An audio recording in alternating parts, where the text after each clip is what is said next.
আসসালামু আলাইকুম, কেমন আছেন আপনারা?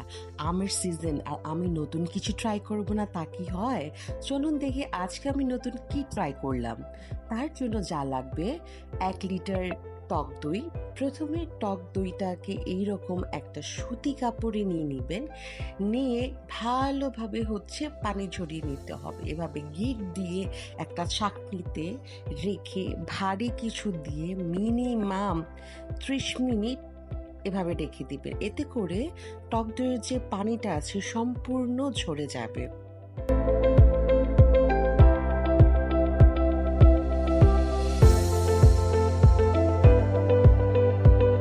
তারপরে কিউব করা আমগুলা একটা মিক্সিতে নিয়ে ভালো মতো ম্যাঙ্গো পিউরি করে নিতে হবে যেন কোনো লাম্পস না থাকে।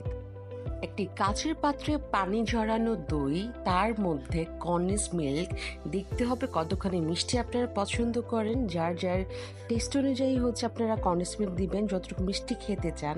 তার মধ্যে পিউরি করা ম্যাঙ্গো দিয়ে ভালো করে একটা বিটার দিয়ে সবগুলা জিনিস একসাথে বিট করে নিতে হবে। অনেকক্ষণ ধরে বিট করতে হবে ভালো করে যেন মিশ্রণটি ভালোভাবে মিক্সড হয়।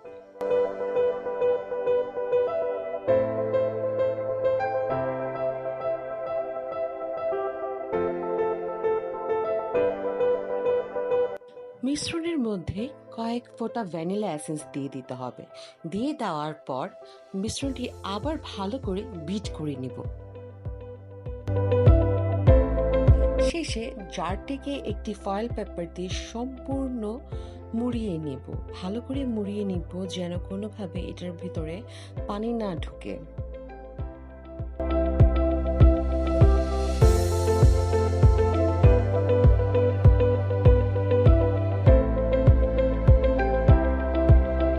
একটি পাত্রে পানি নিয়ে তাতে যে কোনো স্টিল বা আপনার কাছে যেটা আছে যেটা আপনার জন্য সুবিধা ওই রকম কিছু দিয়ে তাতে কাচের জারটি বসিয়ে দিয়ে ঢেকে দিতে হবে। ঢেকে দিয়ে ঠিক ২৫ মিনিট অপেক্ষা করতে হবে। এটা ২৫ মিনিট স্টিম করে নিতে হবে।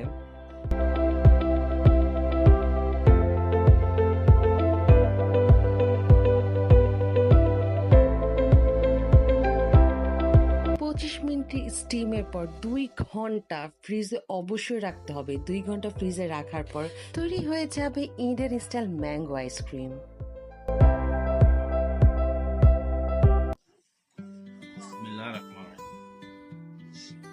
আব্বু কেমন হয়েছে? খুব সুন্দর হচ্ছে, মাশাআল্লাহ মাশাআল্লাহ। মজা হয়েছে? অনেক মজা হয়েছে, অনেক মজা। ওকে।